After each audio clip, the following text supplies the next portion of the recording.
হাসানা সেন্টারের উদ্যোগে কমিউনিটি কনফারেন্স ও রামাদান লঞ্চিং প্রোগ্রাম অনুষ্ঠিত হয়েছে। রোববার ইস্ট লন্ডনের স্ট্র্যাটফোর্ডে হাসানা সেন্টারের উদ্যোগে আয়োজিত অনুষ্ঠানে ছিল হাসানা সেন্টারের বাৎসরিক আয় ব্যয়ের হিসাব ও নতুন বাজেট ঘোষণা। 258 জন দাতার সম্মাননা সার্টিফিকেট প্রদান এবং আসন্ন রামাদান উপলক্ষে হাসানা সেন্টারের পরিচালিত কার্যক্রম সম্পর্কে অবহিতকরণ ও তারাবির ইমামদের সঙ্গে পরিচিতি পর্ব ছিল উল্লেখযোগ্য। সেন্টারের প্রতিষ্ঠাতা মাওলানা সাব্বির আহমদ বাৎসরিক আয় ব্যয়ের হিসাব ও আসন্ন বছরের বাজেট ঘোষণা করেন এবং তিনি জানান, মসজিদের স্বচ্ছতা ও জবাবদিহিতার নীতি অনুসরণ করে এই হিসাব জনগণের সামনে উপস্থাপন করা হয়েছে। এছাড়া আগামী বছরের জন্য 3,58,000 পাউন্ডের বাজেট পরিকল্পনা প্রকাশ করা হয়েছে। হাসানার একাডেমিক কার্যক্রমের রিপোর্ট পেশ করেন এডুকেশন সেক্রেটারি হাফিজ গাজী মুবিন।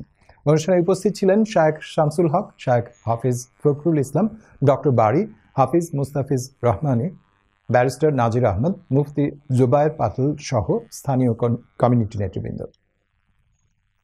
আর আপনারা সেন্টার হাসানা সেন্টার আলহামদুলিল্লাহ বিগত মাস থেকে যে সার্ভিস দিয়ে যান, এর উপরে আমরা একটা রিপোর্ট পেশ করা লাগে আজকে community conference Ramadan launching program করছিলাম। আলহামদুলিল্লাহ এটার মূল উদ্দেশ্য হলো কমিউনিটিতে আমরা যে অ্যাক্টিভিটি সম্পর্কে অবগত করা, আর পাশাপাশি যে চ্যানেলে আমরা যে লাইফ ফান্ড রাইজিংও দেয় এটার ব্যাপারে আপনারা জানানি, আর সাথে সাথে দোয়া চাওয়া যারা কেরিম যেন আপনারা আমার খিদমাতগুলার কবুল এবং মঞ্জুর করেন, আর যত ভাই বোন হলে সদকা করার সদকাগুলার কবুল এবং মঞ্জুর করতা, এবং সমস্ত দুনিয়ার মারাকিজ মাসাজিদ যা আছে সবগুলার আল্লাহ সুবহানাহু ওয়া তাআলা আপনার আমার হেদায়েতের উসিলা হিসাবে কবুলের মঞ্জুর করুকা।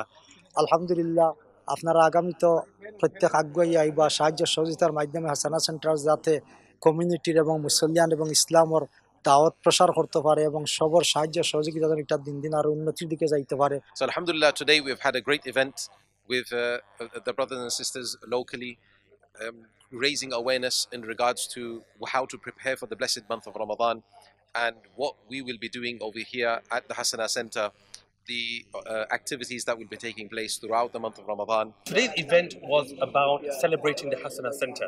Now, Hasana Center has been around for almost 2 years now, and today's event was about educating the public about what the Hasana Center has been doing for the last 2 years, what their plans are for the future, and how people can get involved.